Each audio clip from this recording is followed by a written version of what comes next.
What is going on, everybody? Welcome back to PFL9. This is week 7, and we are taking on Mario again. Now, infamously, last time I fought Mario, 9 turns, Kommo-o, Substitute, Drain Punch, Salic Berry, Belly Drum. Not in that order. So yeah, we have a little bit to live up to. It was a 6-0. It was the fastest game in the entire history of the league, and now we have to face him again. And Mario's 2-3 right now, and we're 5-0, so we have a little bit more riding on our shoulders, you know? Like, if we take this loss, then all of a sudden we're no longer the undefeated one, and I still want to be the undefeated one, you know? I want to be in that first seed. I want to get there, you know what I mean? But I'm a little scared because Mario's team is still definitely really scary. He's got the Charizard X, he's got the Kartana, he's got the Thundurus, the Umbreon, the Vaporeon, the Hitmonlee, he's got a little mini Suncore, but we're not going to go for any sort of crazy strat like we did last time. As much as it worked out for us, we're going to be a little more conservative here, if you know what I mean. Anyway, so starting it off, we're bringing the Heatran because we always bring Heatran. He's got Toxic, Earth Power, Lava Plume, and Protect, holding a Chople Berry just in case he needs to take like a Focus Blast or a Sacred Sword or some type of fighting attack. I know he's not going to want to take an Earthquake, obviously, because he's Heatran, but, you know, in that case, I will switch into a couple of my counters for it. Right now, I have him with 252 HP because I want him to be like bulky, but still have this offensive presence. He does have a positive nature and special attack because I want him to be able to hit hard. Earth Power, I want to be able to do like a ton of damage to whatever comes in, and then Lava Plume needs to do pretty good damage to everything except for like his Vaporeon. You know what I mean? But the idea with Heatran is to just get off a Toxic, switch into something that can't really hit Heatran too much, and then just kind of whittle it down. Next we have Pluton, our Manaphy. Same set as, I don't even know, like it was a little bit ago. He's got the Water EMZ with Rain Dance, Tail Glow, Surf, and Energy Ball. Now, the Water EMZ is so that I can select between Surf or Rain Dance. I can choose to either set up and get that +1 speed and then have my attacks more powerful in the rain, or I could just hit straight up with a super powered Hydro Vortex. It's like 160, I think, base power, and it's ridiculous. And then the Energy Ball is just for coverage against Vaporeon, because Vaporeon will completely wall this set, and I don't want that to happen. Tail Glow, obviously, just in case we get the opportunity to set it up and we feel a little frisky. Stuff is like falling off my walls. I don't know if you guys heard that. Something crazy is going on. I don't know if it's wind or what. But he's completely special attacker, max speed, max special attack, and he's pretty simple, you know. Next we have Wonelli, our Aerodactyl, Mega Aerodactyl, holding the Aerodactylite. Last week we faced off against Dave, and we brought Hone Claws, and Hone Claws was just so good. It was able to just sweep him off his feet, and he took like 5 of the 6 Pokemon down. It was absolutely unbelievable. With 1 Hone Claws, Aerodactyl's attack is sky high, and his accuracy with Stone Edge is over 100, so you're not going to miss no matter what, which is awesome. I have Stone Edge, Fire Fang, and Aqua Tail. Now, Stone Edge is for... it hits pretty much everything for neutral damage. It's specifically for the Thundurus, because we do outspeed the Thundurus with 252 investment. Fire Fang is strictly for the Kartana, nothing else. I mean, I guess it hits like the Victory Bell, maybe. But other than that, nothing crazy. And then Aqua Tail is coverage against Rhyperior. And then I think it's actually just Rhyperior, but that's okay. Either way, again, if we get an opportunity to set up with this Aerodactyl, then we will do so. We have a couple different Mons who can set up, a couple different Mons who can do some things. Right now I'm riding on the Manaphy and the Aerodactyl, but we'll see. We'll get into that a little bit later. Now we have George W. Now, he didn't get to do that much last battle. I recently picked up Shaman, and I really wanted to use him, but all he did was switch in, he got roared, and then he was gone for the rest of the battle. He didn't get to fire off an attack. He's Choice Scarfed. Last time he brought a Choice Scarf Flygon, and I thought that was still a good idea. I probably still should do that, but I wanted something a little bit different. I wanted to bring Choice Scarf Shaman because he has great coverage moves in Earth Power, Seed Flare, and Air Slash. Seed Flare hits like a truck. Earth Power is just great coverage, and then Air Slash can do damage to whatever, you know, if he happens to bring the Victory Bell or, yeah, pretty much just the Victory Bell.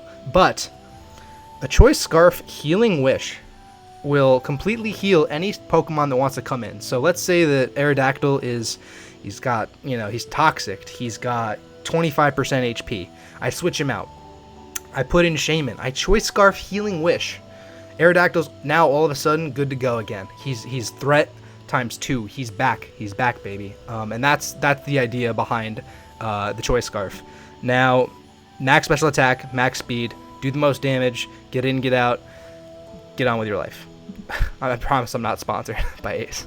Now, I had to bring Kahikilani, the Kommo-o. I had to. Completely different set.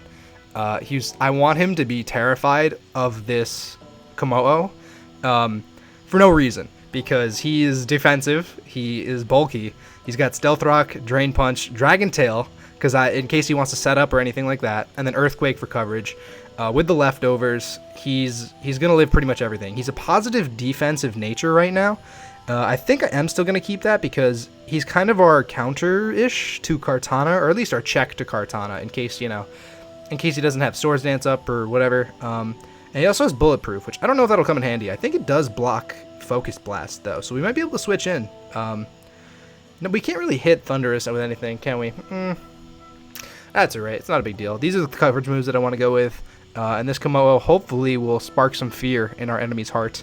And lastly, we have Galvantula this time. Now, Galvantula came in clutch last week because he set up the Sticky Web, and we were able to just sweep.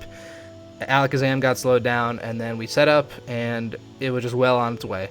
But this time, we're going to try to do the same kind of thing. Got Sticky Web, Thunder Wave, so we can paralyze a lot of the threats on his team. We can't paralyze Thundurus, and we can't paralyze the Rhyperior, but everything else, Kartana, Mega Charizard, they don't want to take a Thunder Wave at all, and we're going to Thunder Wave them. We have max accuracy with Compound Eyes, Volt Switch for utility. Obviously, it's very good to just be able to, switch out, switch in. Thundurus doesn't get Volt Absorb. I'm going to check that before the battle just to make sure. And then Bug Buzz in case Umbreon wants to come in and thinks it can wall me. It can't wall me. That's what the Crocodile tried to do last week. Not going to happen. Max Special Attack, Max Speed, Focus Sashed so that it can live anything and then dish out anything, So yeah, that is the team that we're bringing. I'm very excited for this rematch. Week 7. Yeah, Week 7. Okay, yeah. I just wanted to make sure. Let's get into the battle. Okay, so getting into the battle here, we see that he brings the Kartana, he brings the Thundurus, and he brings the Charizard. Of course, he would bring all 3 of his triple threats after what happened last time. I see that nothing on his team really has a good matchup against Mega Aerodactyl, so I decide that I'm going to lead with Mega Aerodactyl. And he ends up leading with his Charizard. Now, obviously, because I lead Mega Aerodactyl, I'm like, okay, this Charizard does not want to stay in on a Stone Edge, so I believe that he's going to switch. Now, I'm not sure. I probably would have Stone Edged. I don't know the rules if you have to Mega Evolve as soon as he's sent out. I don't know if he could swap right here or what, but I end up going for the Hone Claws because I'm like, I want to make sure the Stone Edge can hit. I don't think he's going to stay in. I should have known, now that I'm like thinking about it, I should have known that he had to stay in. I go for the Hone Claws, and he straight up sets up a Dragon Dance. And all of a sudden, the tables have turned. All of a sudden, it's revenge time for Mario. I'm recording this only a couple minutes after the battle, so I'm still like slightly shook. It's not nearly as bad. But he goes for the Dragon Claw, and down goes Mega Aerodactyl. And at this point, I'm like, oh my god, I don't want this Charizard to sweep my entire team. So I go into Galvantula. Galvantula is sashed, in fact. Interesting, it said go Galvantula, but so he Flare Blitzes, and I'm like, okay, I need to paralyze this Charizard. I need to make sure that he is incapacitated for now, and at least for the rest of the battle, and at least for now, So I go for the Thunder Wave. It's 100% accurate because of Compound Eyes, no chance of missing. And at this point, I'm like, okay, this Kavadika is going down. The Galvantula is going down. So I set up the Sticky Web. He goes for the Dragon Claw, maybe expecting me to switch. I wasn't gonna switch. I was gonna sack off. That Galvantula, and this is the biggest misplay of the entire match. I go into Heatran because I think, oh, he's paralyzed. I can outspeed him, and he goes for an Earthquake. It one-shots me, and I die. And so now I have 3 Pokemon dead. He's still sitting at 6 Pokemon, and I'm like slapping my head. I'm like, oh my god, I can't believe I just let Heatran go down. Even with a +1, he outspeeds me. Heatran didn't have any speed investment. I shouldn't have gone into Heatran. I don't know why I was thinking that was okay. It totally wasn't. And I go into Shaman. And I'm like, okay, an Earth Power will probably kill. I'm max invested. And I Earth Power, and he lives on 1%. But luckily, he gets paralyzed. Luckily, we don't straight up get Flare Blitzed right there. That would have stunk. He does go for the Flare Blitz. He is just going to sack off this Charizard. Does like 41% to my Kommo-o. And I'm like, that's not good. That's not what we want to see. It was totally unavoidable. If Earth Power from Shaman killed, then Kommo-o would still be sitting at full health. We've been a little bit better of a position. So he brings in the Thundurus, obviously not taking any Sticky Webs because he is Flying type. And at this point, I'm like, okay, well, I don't have anything really to go into. I could go into Shaman, but Shaman can't hit this Thundurus like really hard with anything. So I decided to set up Rocks. He doesn't want me setting up Substitute or Belly Drum, so he taunts me. And I'm like, okay, well, what can this Thundurus really do to my Kommo-o? So I decided to stay in. I decided to Drain Punch and see how much it'll do. And he goes for a Z move, and I'm like, okay, is it Z Fly? And he goes for a Shattered Psych. And I die. And I'm like, wait a minute, like, what does Thundurus get? Does he get Psychic? Does he get Extra Sensory? It might be Extra Sensory, actually, now that I think about it. But at this point, I'm like, oh my god, it's 5-2. He has 5 Pokemon, all at full health. He goes for the T-Wave and misses, and that was my saving grace here. And I go for the Z move, and I straight up go for a Z Hydro Vortex. Honestly, I probably should have went for the Z Rain Dance, but I thought the Hydro Vortex was going to kill, and it doesn't. It actually leaves him at 2%. So he goes for a Thunderbolt. It does an insane amount of damage. I thought that was going to kill, and it didn't. And I'm at 15%. I just hit him with a Surf, and I finish off the Thundurus. And at this point, I'm thinking, okay, Manaphy is my win condition. If there's Sticky Webs out on the ground, nothing will outspeed me, I don't believe. Kartana has Beast Boost. It doesn't have Levitate. It's a Ultra Beast, right? Yeah, it had to be because it was Choice Scarfed. Yeah, eventually it was Choice Scarfed. So I send in Shaman because I don't want the Manaphy to go down, and I get knocked down to 49%, and I'm like, okay, well, now's the time. I pop the Healing Wish. It's the only thing really Shaman got to do besides damage to Charizard, and he goes for Lunge. It failed. Whatever. And Manaphy comes in, and Manaphy is back up to full health. And I'm like, okay, can I do this? Is this still plausible? Can I set up? Can I do whatever? I decide to set up a Tail Glow. It's my only option. I need to one-hit KO everything on his team. The only thing I'm scared of at this point is the Scarf Kartana and the Hitmonlee that could have Fake Out and then High Jump Kick. He goes for Toxic, and I'm like, okay, that's fine. Like, maybe this Ariados is Focus Sashed. I think it's probably a lost cause anyway. I did misplay really hard a couple times this match, specifically with Heatran, specifically with Mega Aerodactyl, and he's enacting his revenge. But it's still, I think it might still be doable. You know, I might be able to live a Fake Out High Jump Kick. I don't really know. He goes into Kartana, and at that point, I'm like, he gets the speed drop, and so we're faster, except he's Scarfed. And he goes for the Leaf Blade, and down goes the Manaphy. Now, that was the first loss of the season against Mario. Congratulations to Mario. He knocked me off my throne, I guess, of the Agatha division, and got his revenge for the Week 2 game that I gave him with the Kommo-o. I did not play up to my own personal standards, not taking anything away from his, because he played good, you know. I mean, he stayed in with the Charizard. He called my bluff. I was like, man, like, I could just Stone Edge you right here. He's like, I don't think you're gonna. I think you're gonna set up like last time. And that's exactly what went down. And because of that, I suffered pretty much three dead Pokemon.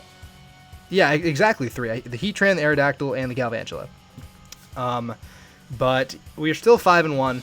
It's still a great record. We're still sitting pretty good, you know, up top on the leaderboard. But we are now no longer undefeated, which is unfortunate. That's a tough loss to take. But kudos to Mario.